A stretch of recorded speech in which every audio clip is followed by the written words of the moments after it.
भोजपुरी फिल्मों में अपनी सिंगिंग और एक्टिंग से सभी को इम्प्रेस करने वाला एक्टर पवन सिंह का साउथ में जलवा ही अलग है। लेकिन कहा जाता है कि एक्टर के जितने चाहने वाले हैं उतने ही उनके दुश्मन भी इंडस्ट्री में हैं। पवन सिंह के कॉन्सर्ट सबसे ज्यादा होते हैं और पवन सिंह के ही कॉन्सर्ट्स में सबसे ज्यादा बवाल होता है। उन पर अक्सर अपने गानों के जरिए अश्लीलता फैलाने का आरोप लगता रहता है। अब पवन सिंह ने सोशल मीडिया पर कुछ स्क्रीनशॉट शेयर किए हैं और उन्होंने बताया है कि कैसे उन्हें बदनाम किया जाता है। एक्स पर पवन सिंह ने YouTube पर अपने कुछ गानों के थंबनेल शेयर किए हैं और उसमें उन्होंने सिंगर पॉलिटिशियन बाबुल सुप्रियो पर निशाना साधा है। उन्होंने लिखा, अपने 4 गाने का जो पोस्टर पोस्ट किया है, अगर ये चारों पोस्टर गाने को सही साबित कर देते हैं तो मैं राजनीति और संगीत दोनों से संन्यास ले लूंगा, नहीं तो आप। पवन सिंह ने इसी क्रम में नेता और सिंगर बाबुल सुप्रियो को भी अपने घेरे में ले लिया है और उनका नाम टैग करते हुए उन्हें भी 2 टूक सुनाई। इसके आगे बाबुल सुप्रियो को टैग करते हुए पवन सिंह ने लिखा, श्री सुप्रियो बाबुल नहीं बोलना चाहता था, लेकिन आपने सिर्फ पवन सिंह का ही दिल नहीं दुखाया है, बल्कि 40 करोड़ भोजपुरी भाषी और कलाकारों को प्रेम करने वाले लोगों के मान सम्मान को ठेस पहुंचाया है। पवन सिंह की इस बयान पर लोगों की खूब प्रतिक्रियाएं भी आ रही है और एक शख्स ने लिखा है, शेर अब आया है और हम लोग भी यही कहते हैं, गाना कुछ और होता है और पोस्टर कुछ और लगाता है, भैया को बदनाम कर रहे हैं ये लोग। और एक दूसरे शख्स ने लिखा, सिर्फ पोस्टर चेंज कर देने से क्या होगा, गाना तो वही होगा ना। अन्य एक शख्स ने लिखा है कि पवन भैया आप एकदम सही बोल रहे हैं।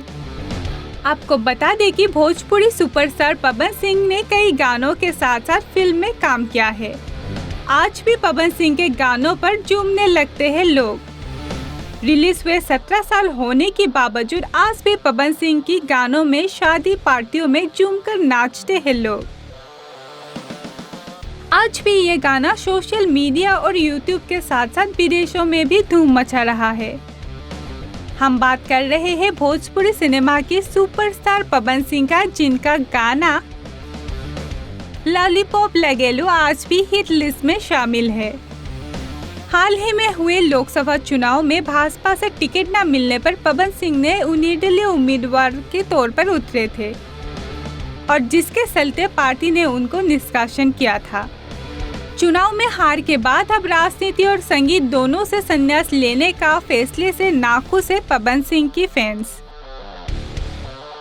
पूरे हिंदुस्तान से कोई साउंड पवन के कान में न आया और ना ही दिखा, लेकिन आरके सिंह जी के हम एक छोटा सा इंटरव्यू देख ली है। मैं आरके सिंह जी का बहुत सम्मान करता हूं, लेकिन जिस तरीके से, जिस मूड मिजाज में वो मेरे लिए बोले हैं कि मैं क्या कर लूं, नहीं तो ये किया जाए, तो मूड मिजाज देख के तो हमको यही फील हुआ कि जैसे लगा कि पवन पाकिस्तान में पैदा होके काराकाट से चुनाव लड़ने आ गया हो। मैं भी बिहार का बेटा हूं और काराकाट की जनता पवन को बेटा एक्सेप्ट कर लिया है।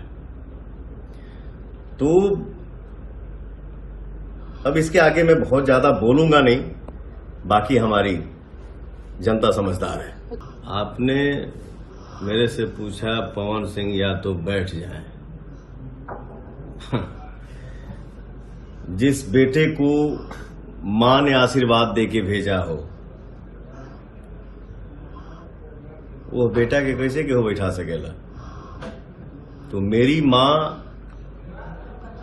ये बोल के भेजी है कि पवन को मैं आज भी मारती हूं और आज से मैं अपना बेटा काराकाट को सौंप रही हूं। तो पवन अगर गलती करेगा तो आप सब भी पवन का कान पकड़ेंगे और इसको समझाएंगे कि बेटा ये करना है, ये नहीं करना है। तो मेरा जीवन ही काराकाट के नाम हो गया है सर। काराकाट की जनता पवन की मालिक है और काराकाट की जनता ही डिसाइड करेगी कि पवन उठेगा या बैठेगा या क्या करेगा।